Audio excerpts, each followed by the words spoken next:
Still more relevant than ever. And just the scale.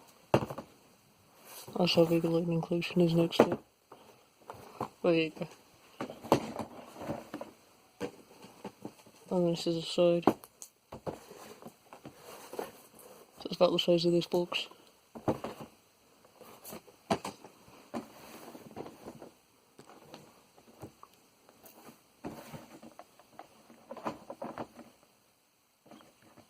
It's sort of glossy all over. Has some fading mists. Oh shit. Alright, so here's like a little window. Damn, that's bigger than I thought it would be. That's what she said. It's magnetized.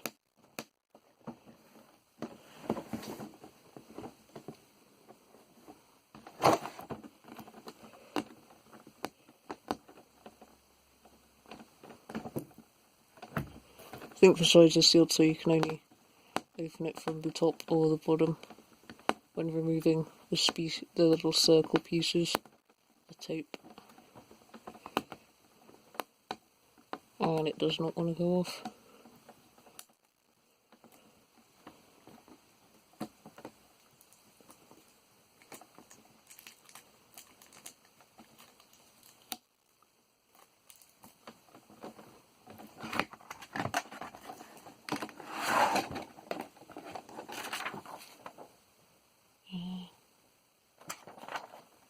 So you get a little bit of instructions like this.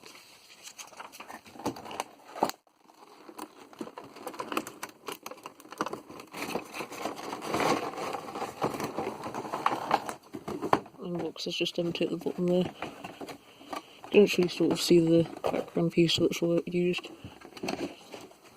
That's sort of like a white mist. Look how unnecessary that packaging is.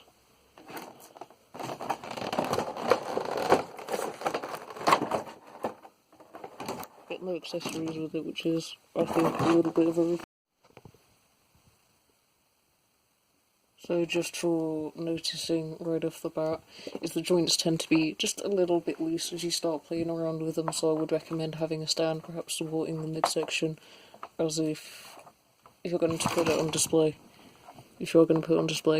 So the head can move up and down this far by itself. The mouth also opens up at the top here to show teeth, and then can close down by itself as well.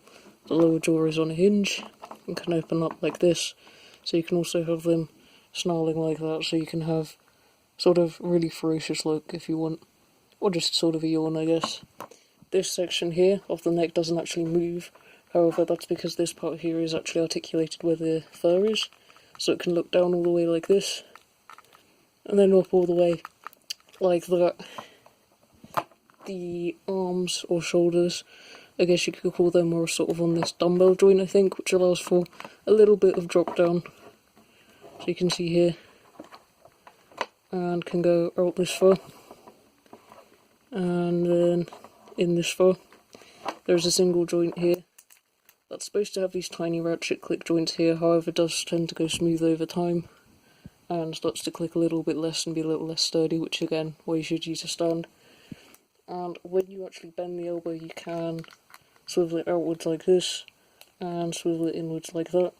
However, when it's straight like this, there are these pieces of sculpt here for where the elbow is, so that will prevent you from sort of hinging it. So you'll only get a little bit here and then a little swivel at the top here.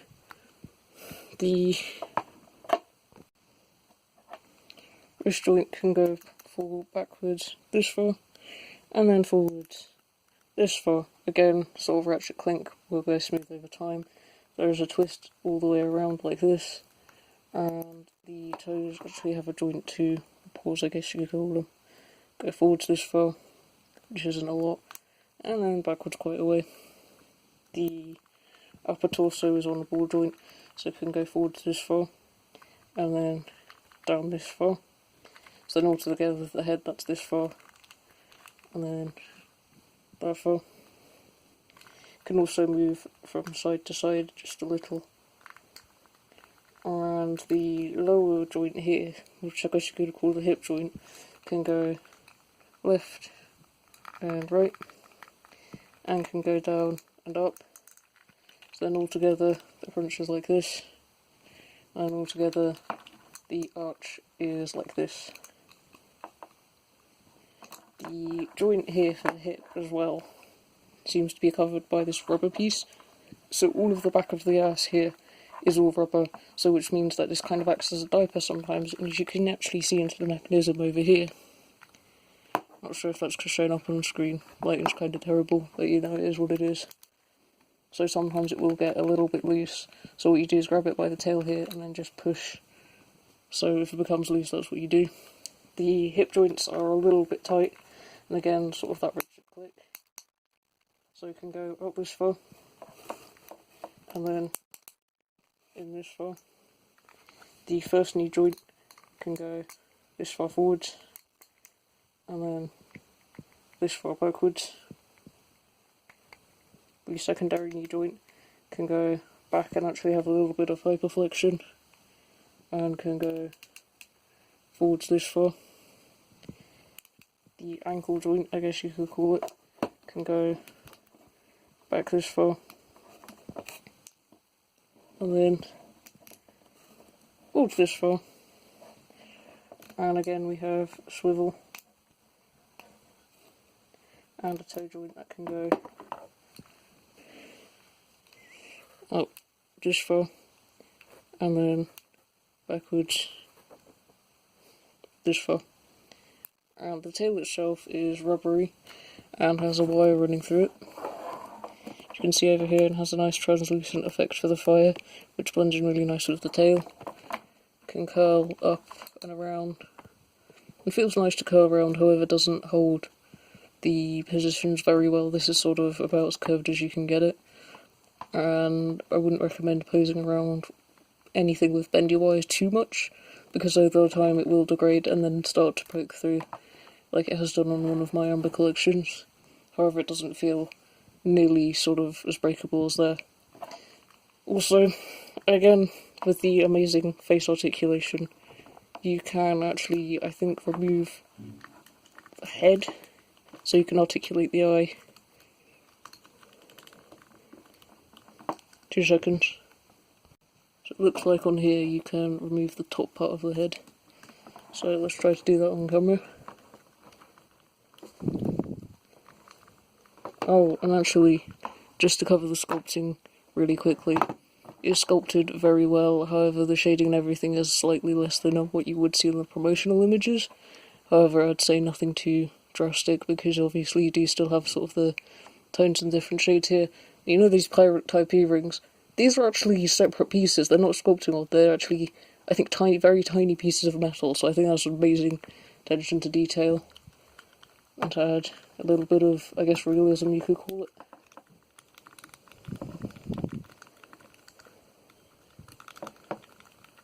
And the head is not wanting to be removed. However, I do want to do this. Oh, there we go. Okay, so just the easiest way is to just up and pull from the back. So that's the little eye you can see, if I can get on the camera. The white piece there, that's the eye. And the little stalk on the end.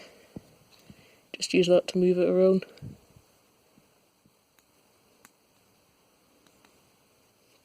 Hang on. So sort of there you can see the eye, and then if you just use something in the back like this to get to where the eye is, you can move it around.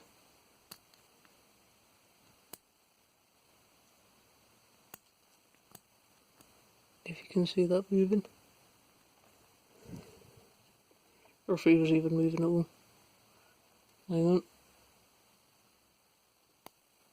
Oh, no, they just look dead or possessed. There you go. Is this what your nightmares are made out of? Very lovely. Get to see some of that jaw articulation there. So then you just pop it back on by just sliding the head over, and you just clip it into the square peg. You can see there's a square hole there, and you just I'll make it sound so easy.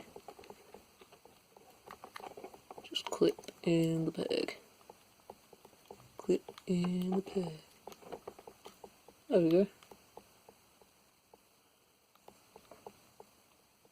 You can see more, a little bit there of the teeth articulation. Also, while this sort of collar piece here is well detailed, I'd say where the ball is here, or this bead, I'd say be very careful about bending this backwards and forwards because the rubber connecting these two pieces is very thin, so it does kind of seem like it would sort of flick off. And the first sculpt is a little bit sharp here because this is more tough plastic, and then this is quite tough. However, these little sort of flicky out pieces of hair are actually slightly more rubbery. So I'll just say be careful and don't grab here because that will spike you if you grab too hard. One last aspect to look at is the expectations. So the expectation of sitting down with the figure versus reality. So as you can see, while they can sort of sit down, they're not actually sitting down and sort of hovering because of where the tail is, and the feet don't necessarily tuck in like they do sort of all the way. So I'd sort of give it partial credit for that. And one more point of articulation I forgot to mention is when the first knees are bent, you can actually swivel just a little bit where the leg is there. So now we'll do majestic running expectation versus reality. So yes, it can sort of majestically run and everything. The only difference being the tail isn't actually on fire, however, because there aren't any electronics. That is completely understandable. I think a solid 8 out of 10, because while the sculpt and the sort of shading appears to all have a lot of detail, the loose joints overall cannot be ignored, especially for what you're supposed to sort of be expecting. And the rubber tail wile isn't very flexible. It's still a very solid release. However, one thing I would say is that I very much would not trust the ankle joints to hold, because if you see just holding this like that, already falling over. However, it isn't supposed to be posed like that anyways. You can just get it to balance maybe. Yeah, like that. So they can even cross their arms if you want.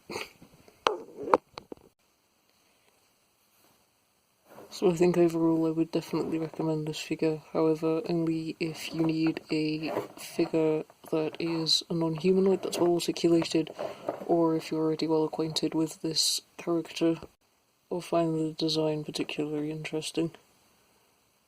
Because I don't think there are a lot of figures at a good price point that you can get that have this much articulation and aren't sort of either a part of a pack or smaller. So I'd say it's kind of, yeah, it's a fairly decent release. I quite like it. So 8 out of 10 for sure. Just to talk about the detail again really quickly, the tattoos that you see on the leg here as well as on the arm are all painted on, however you can see the detail in sort of like, I'm not sure what they are, bangles or something. They are actually sort of engraved in and don't have any paint on.